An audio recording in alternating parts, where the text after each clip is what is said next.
Communist पार्टीको नेतृत्वको सरकार केपी शर्मा ओलीको नेतृत्व सरकारको विरुद्ध अविश्वासको प्रस्ताव आयो भने त्यसलाई कसरी असफल बनाउने उहाँसँग के छ रणनीति पहिलो र केपी शर्मा ओलीको विकल्प को हुन सक्छ केपी शर्मा ओलीको चाहिँ पक्षमा बहुमत छ कि छैन पार्लियामेन्टमा संसदीय दलमा पार्टीमा अब उहाँले राजीनामा किन नदिने र संसदमा चाहिँ अविश्वास प्रस्ताव आएर प्रधानमन्त्री कसरी परास्त गर्न सक्नुहुन्छ कसरी असफल बनाउन सक्नुहुन्छ त्यसको आधार के हो र पछिल्लो समय चाहिँ अब महेश बस्नेत चाहिँ सांसद खरिद बिक्री प्रकरणमा लागेको छ भन्ने समाचारहरू आइरहेको छ वास्तविकता के हो जनता जान्न चाहन्छ बताइदिनु तपाईँले कतिजना सांसदले कब्जामा लिनु अहिलेसम्म केपी शर्मा ओलीको पक्षमा कतिजना बहुमत पुर्याउनु हो र केपी शर्मा ओली संसदीय दलमा कसरी बहुमत पुग्नुभयो म आदरणीय व्यक्तित्व महेश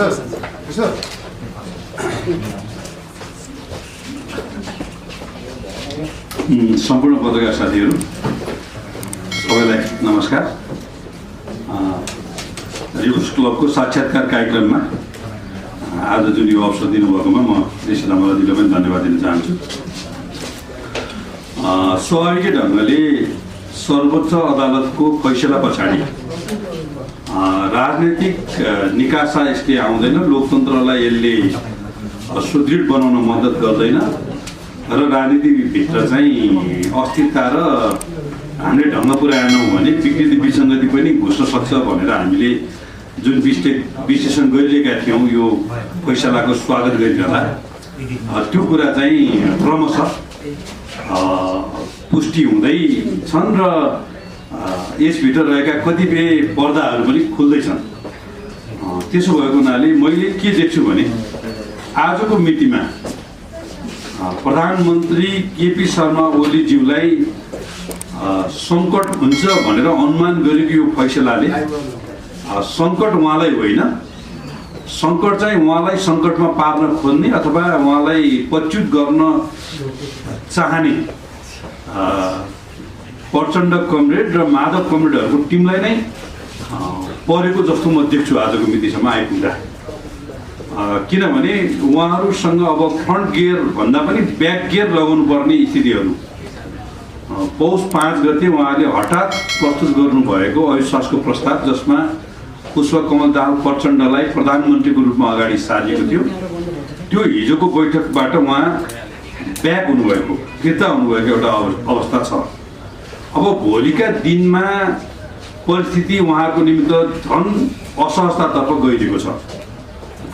प्रधानमन्त्रीज्यूले कुनै थप एक्स्ट्रा कदम चाल्नुपर्ने स्थिति म देख्दिनँ, किनभने कानुनी रूपमा र औपचारिक रूपमा भन्नुपर्दा नेपाल कम्युनिस्ट पार्टी विभाजन भएको स्थिति होइन। नेपाल कम्युनिस्ट पार्टी विभाजन भएको स्थिति नहुँदा नेपाल कम्युनिस्ट पार्टीको अध्यक्षको हैसियतले र संसदीय दलको हैसियतले प्रधानमन्त्रीले खेल्नुपर्ने भूमिका र कर्तव्यबाट उहाँ विचलित हुनुपर्ने, ब्याक हुनुपर्ने एउटा स्थिति छैन।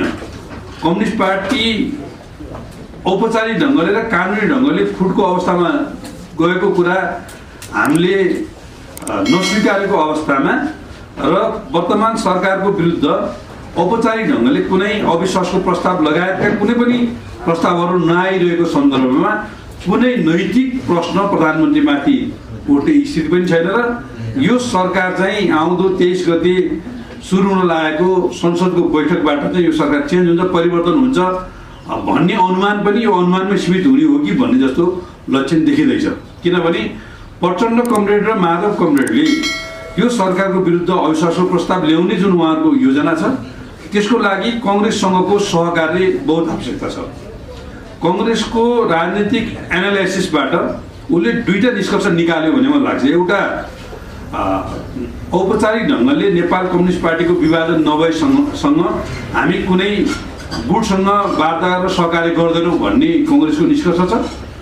दोस्रो विभाजित अवस्थामा रहेको नेपाल कम्युनिस्ट पार्टीलाई चुनावी मैदानबाट टक्कर दिन सक्ने बेला यही हो। त्यसो भएको हुनाले जति सक्दो चाँडो निर्वाचनमा जानुपर्छ र निर्वाचन अगाडि सत्तामा जाँदा हामी आफै पनि बदनाम हुने एउटा स्थिति हुनसक्छ र उहाँहरूको आन्तरिक टिमभित्र पनि महाधिवेशन भन्दा अगाडि सत्तामा जाने स्थितिले सत्ताको होल्ड गरिरहेको आफ्नो टिमभित्रले अर्को पक्षले चाहिँ पार्टीको महाधिवेशन प्रभाव जमाउन सक्छ भन्ने एउटा स्थितिको कारणले पनि कङ्ग्रेस चाहिँ सत्ताको खेलमा लाग्ने स्थिति म देख्दिनँ। कङ्ग्रेस सत्ताको खेलमा नलाग्दा साथै वर्तमान सरकारलाई हटाउने कुरा चाहिँ निकै चुनौतीपूर्ण स्थितिमा म देख्छु।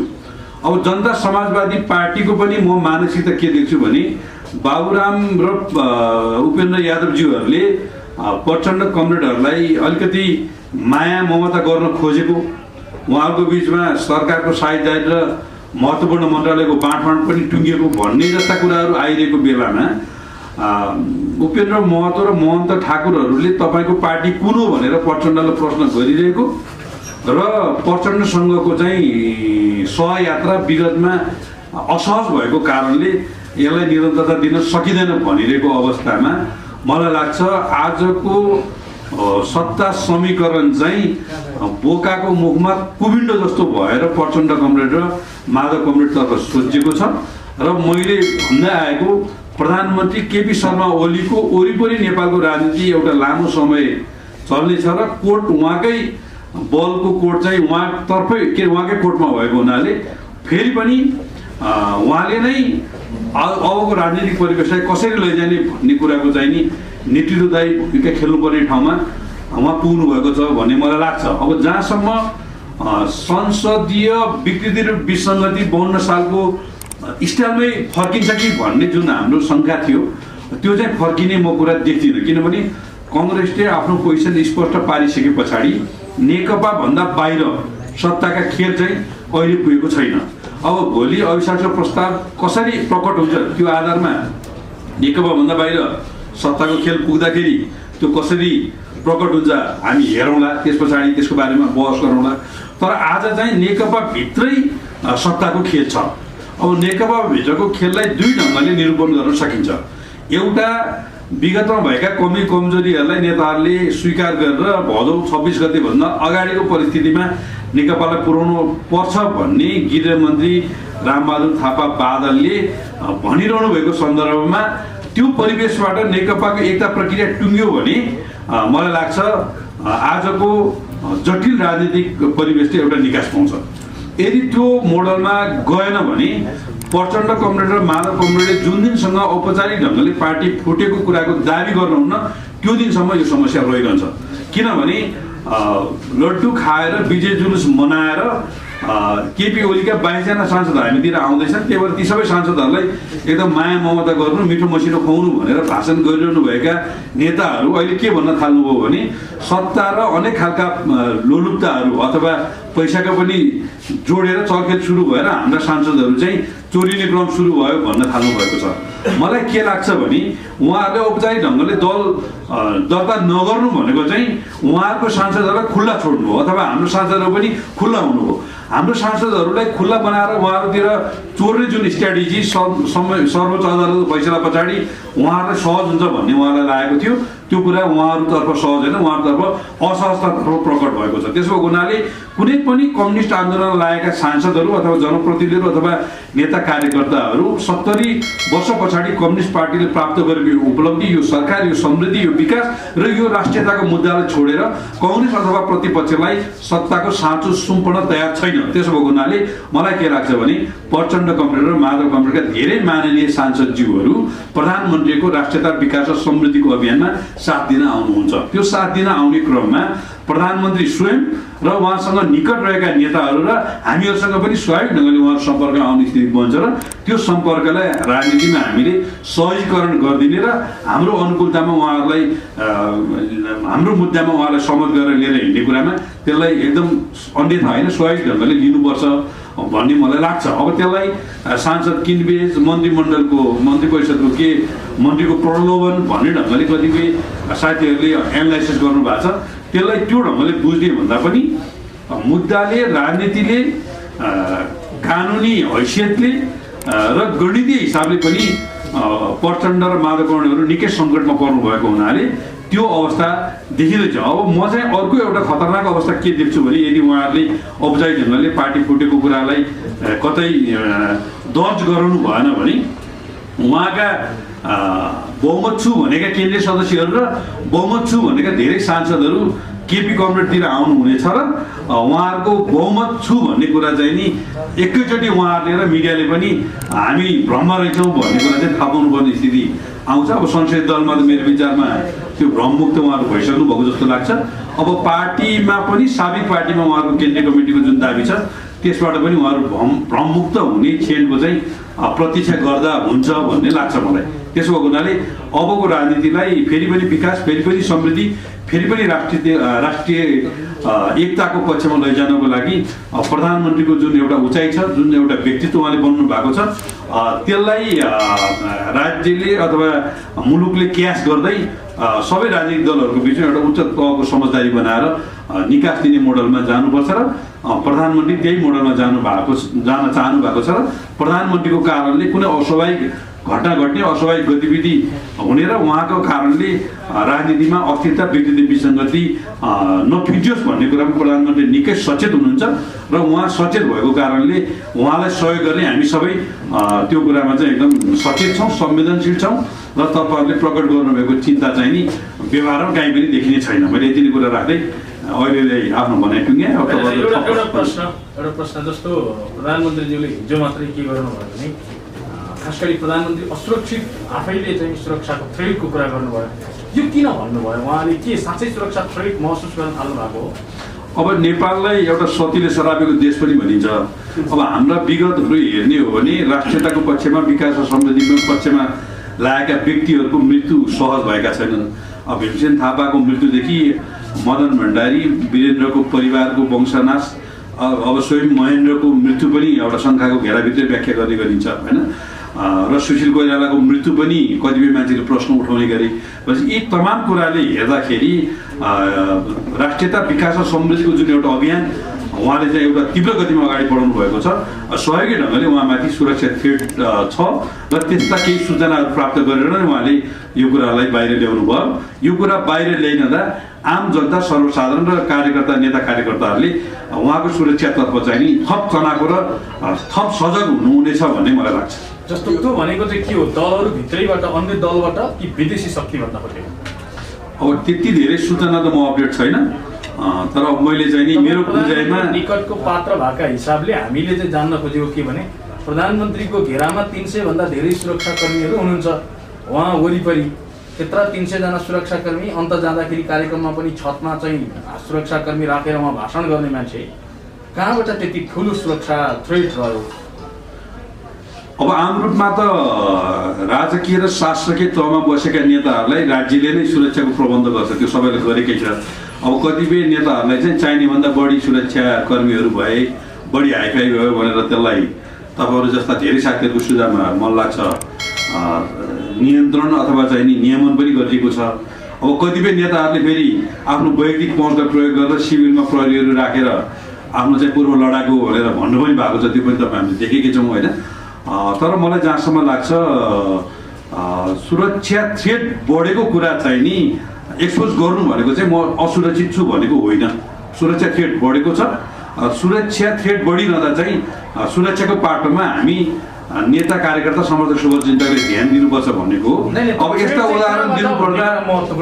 उदाहरण दिनुपर्दा वीरेन्द्रको वंशनाश चाहिँ ठुलो सुरक्षा घेराभित्र भएको एउटा घटना चाहिँ नेपालकै राजनीतिमा उदाहरण छन्, हामीले अन्त दिनु पर्दैन।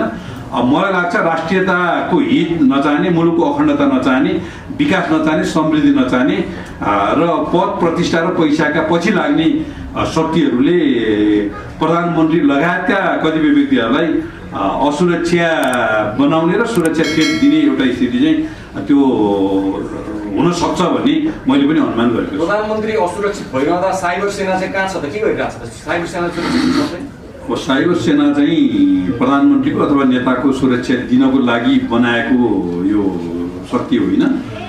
यो चाहिँ आजको सूचनाको प्रविधिको युगमा सूचना प्रविधिसित सम्बन्धित कानुनहरू र त्योसित सम्बन्धित निकायहरूले प्रभावकारी ढङ्गले बन्न नसकेको र काम गर्न नसकेको अवस्थामा प्रधानमन्त्रीमाथि, सरकारमाथि, हाम्रो पार्टीमाथि, हाम्रो पङ्क्तिमाथि र आम सर्वसाधारणहरूमाथि जुन खालको सूचना प्रविधिको चाहिँ नि एउटा क्राइम अथवा अपराध हुने जुन स्थिति बनेको छ त्यसलाई कानुनको सहारा लिएर, कानुनलाई हातमा होइन साथमा लिएर सघाउ पुर्याउने र हामीमाथि लगाएका लालचनाहरू र हामीमाथि लगाएका आरोपहरूलाई प्रतिरोध गर्ने र जनतालाई थाहा दिने, जस्तो रूपचन्द्र विष्टको एउटा थाहा अभियान छ, त्यही खालको एउटा यो अभियान हो। यो चाहिँ कुनै औपचारिक फर्मल सैन्य जस्ता होइन, यो चाहिँ नि प्राविधिक क्षेत्रमा काम गर्ने यो निकाय हो। मैले जान्न खोजेको कुरा चाहिँ के हो भने प्रधानमन्त्रीलाई यदि सुरक्षा थ्रेड छ भने गुप्तचर निकायहरू सुरक्षा निकायहरूलाई भन्ने कि भाषण गर्दै हिँड्ने त?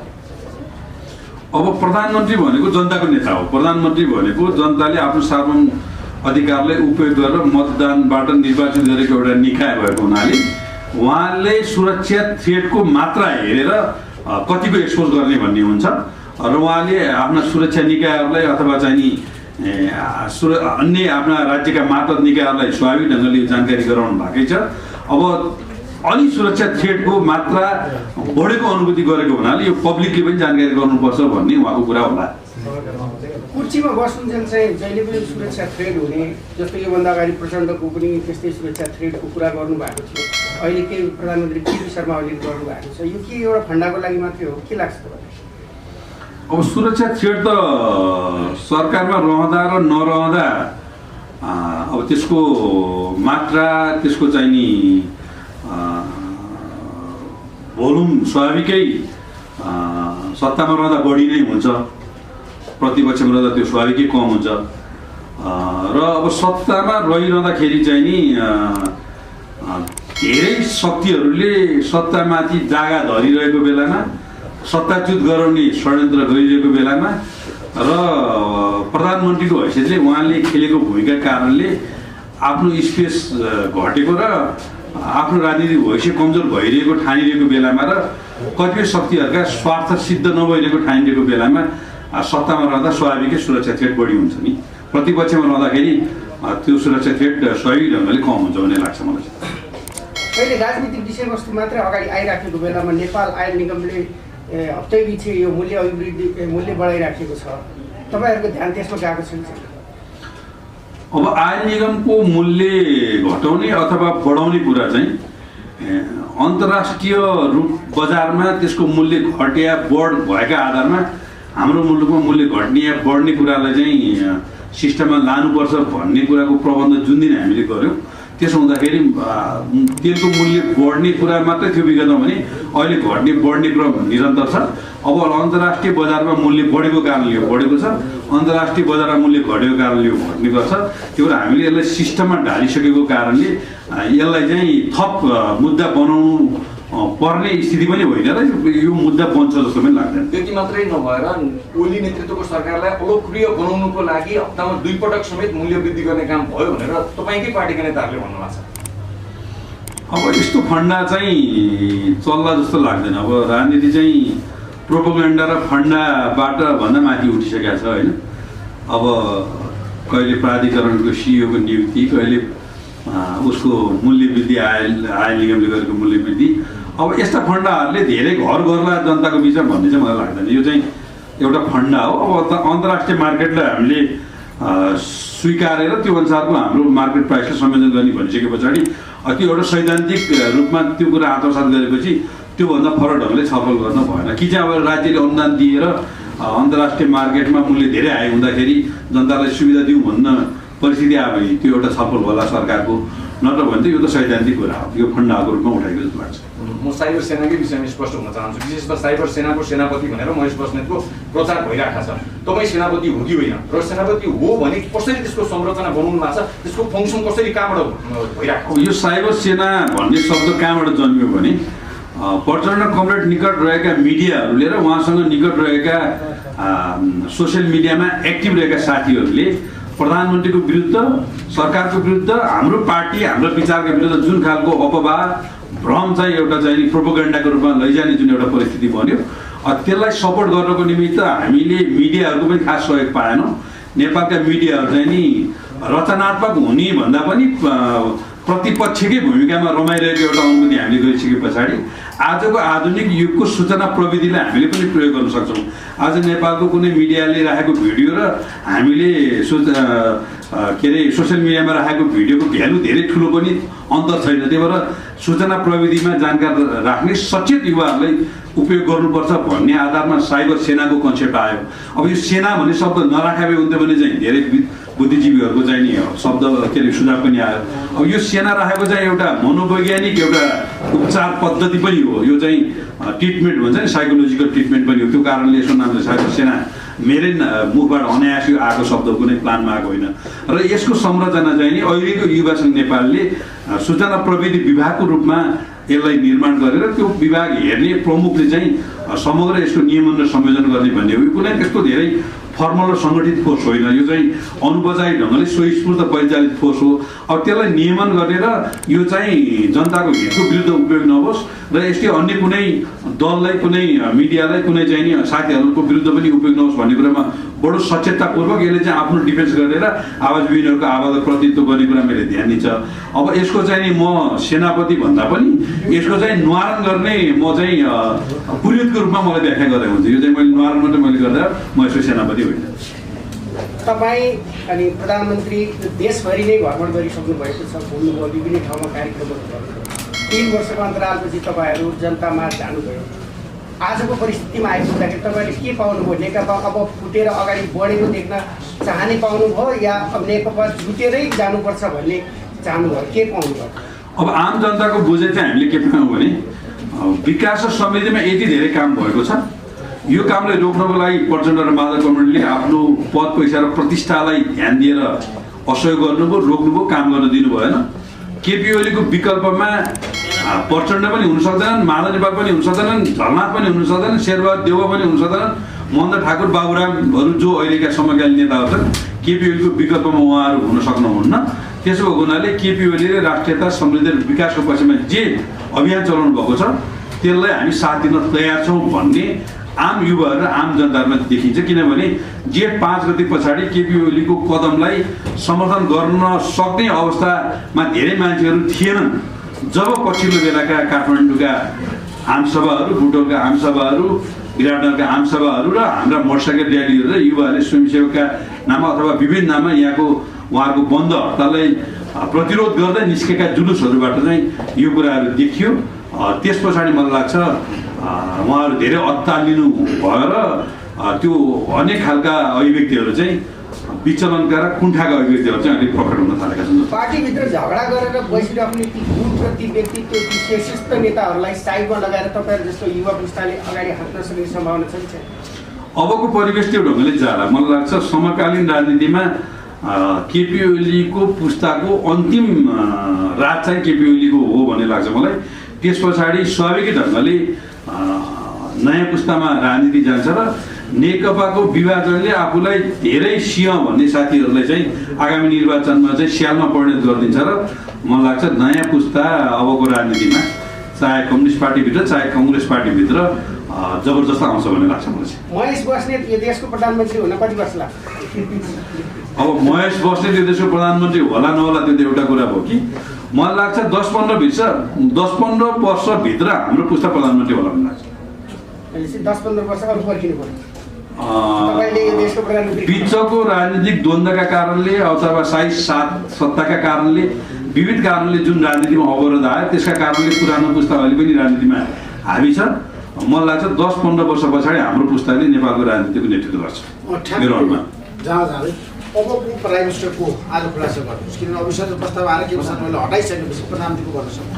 अबको प्राइम मिनिस्टर केपी ओली नै हो। केपी ओली बाहेकको अरू नयाँ प्राइम मिनिस्टर अब प्रचण्डले म होइन अविश्वास प्रस्ताव फिर्ता लिइसक्नुभयो।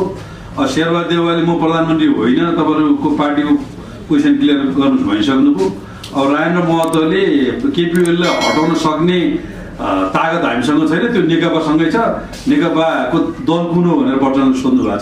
त्यसो भएको हुनाले अबको प्रधानमन्त्री केपी ओली नै हो। अब केपी ओलीको नेतृत्वमा फेरि चुनावमा जाने हो कि केपी ओलीको नेतृत्वमा अन्य दलहरू समेत समेटेर जाने हो भन्ने विकल्प अबको राजनीतिक विकल्प हो कि भन्ने लाग्छ। अब प्रचण्ड र माधव कमरेडका प्रधानमन्त्री हुने लड्डु चाहिँ मनको लड्डु घिउसँग खाने जस्तो मात्रै भयो कि जस्तो लाग्छ। भीम रावलले त्यही ठाउँमा उभिएर हामीसँग 91 मत छ संसदीय दलमा भनेर भन्नुभएको थियो, तपाईँसँग कति मत छ? अब भनेर भएन, देखाउनु पर्यो होइन।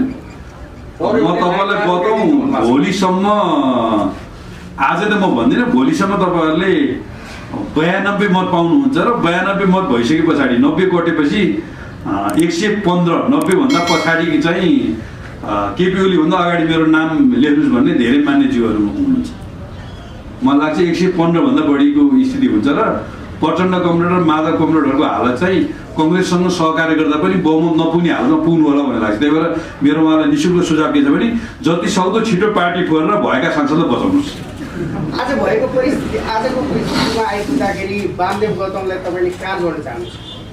वामदेव गौतम अहिले पनि पार्टी एकताको पक्षमा हुनुहुन्छ। उहाँले ग्राउन्डलाई एकदम बुझ्नु भएको छैन। अस्ति प्रधानमन्त्रीसँगको वार्तामा उहाँले राजीनामाको कुराबाट सुरु गर्नुभयो अरे भन्ने मैले सुने। प्रधानमन्त्रीजीले तपाईँ एकताको प्रतिनिधि हो कि प्रचण्ड कमरेडको प्रतिनिधि हो? राजीनामाको कुरा त प्रचण्ड कमरेडको एजेन्डा भनेपछि यो त भनेको कुरा हो। अब भदौ 26 भन्दा अगाडि अवस्थामा पार्टी लैजाउँ, तपाईँहरू प्रचण्डको बिचमा चाहिँ 1-1 वर्ष कार्यकालको चाहिँ सहमति बनाउँ भनेर भन्नुभएछ। त्यो कुराको चाहिँ नि प्रचण्डको के हो विचार लिएर आउनुहोस् भनेर प्रधानमन्त्रीले पठाउनु भयो भन्ने मैले सुनेको छु। त्यस पछाडि वामदेव कमरेडको केही नयाँ कुरा नआएको कारणले प्रचण्ड कमरेडले त्यो प्रस्ताव पनि मान्नुभयो भन्ने मलाई लाग्दैन। त्यसो हुँदाखेरि वामदेव कमरेड साबिक एमालेको ब्याकग्राउन्डभित्रको जनताको बहुदलीय जनवादले आत्मसात गरेको Nepal communist party comrade KP Sharma ओलीले नेतृत्व गर्नुभएको जुन कम्युनिस्ट पार्टी छ त्यसैको एउटा सशक्त नेताको रूपमा आफ्नो पोजिसनलाई केही दिनभित्र उहाँले क्लियर गर्नुहुन्छ भन्ने लाग्छ मलाई। उहाँले चालेको अभियानलाई तपाईँले कसरी मूल्याङ्कन गर्नुहुन्छ? तपाईँ सहमत हुनुहुन्छ या विमत? अब त्यस्ता अभियानहरू चाहिँ खास बेलामा खास नेताले चाल्नुहुन्छ। 54 सालमा पनि राजेन्द्र पाण्डे लगायतका नेताहरूको एउटा पङ्क्तिले त्यो अभियान चालेको थियो। पछि त्यो अभियान नेकपा एमालेमा आएर चाहिँ नि समाहित भयो। अब अहिले वामदेव कमरेडले चाल्नु भएको त्यो अभियान पनि एकताको पक्षमा उहाँले एउटा पवित्र उद्देश्यका साथ चाल्नु भएको थियो। तर यति ठुलो विभाजनको स्थिति बनिसकेको थियो कि त्यसले परिणाम ल्याउन सक्ने अवस्था थिएन। अन्ततोगत त्यो चाहिँ नि मूल प्रभावमा समाहित हुन्छ र टुङ्गिन्छ भन्ने लाग्छ मलाई चाहिँ। अहिले पनि तपाईँको पार्टीको दुईटै समूहले चाहिँ कुनै सदस्यहरू अब लचिलो भएर एकअर्काले आत्मालोचना गरेर अब मिल्नुपर्छ भन्ने कुरा गरिरहनु भएको छ। तपाईँहरूको शीर्ष नेताहरूले यति धेरै गन्जागोल फोहोर बोलिसक्नु भएको छ, फेरि पनि के लाज पचाएर मिल्ने सम्भावना छ? अब धेरै जटिल देख्छु म चाहिँ, किनभने कानुनी र प्राविधिक हिसाबले पार्टी नफुटेको राजनीतिक रूपमा पार्टी फुटेको अवस्था हो। हामीले यसलाई स्वीकार्नुपर्छ। अब फेरि मिल्ने भनेको आफूले कारबाही गरेको भनिएको प्रधानमन्त्रीलाई गएर बैठकको निमित्त प्रचण्ड कमरेडले आह्वान गर्नुपर्छ। महासचिव विष्णु पौडेललाई बैठक डाक्नको निमित्त अनुरोध गर्नुपर्छ। आफूलाई घोषणा गरेको संसदीय दलको नेताबाट अब ब्याक भएर केपी ओलीकोलाई संसदीय दलको नेता मान्नुपर्छ। माधव नेपाल दोस्रो अध्यक्ष हुनुहुन्छ, उहाँ त्यहाँबाट ब्याक हुनुपर्छ। यस्ता धेरै जटिलताहरू छन्। उहाँहरू जानी नजानी धेरै जटिलतामा फैसक्नु भएको छ। त्यसो भएको हुनाले पार्टी एकताको प्रक्रिया हामीले जतिसुकै चाहे पनि त्यो चाहिँ निकै जटिल अवस्थामा छ र अहिले तत्काल त्यो होला भन्ने चाहिँ मलाई चाहिँ लाग्दैन। हस्, धन्यवाद। नमस्कार।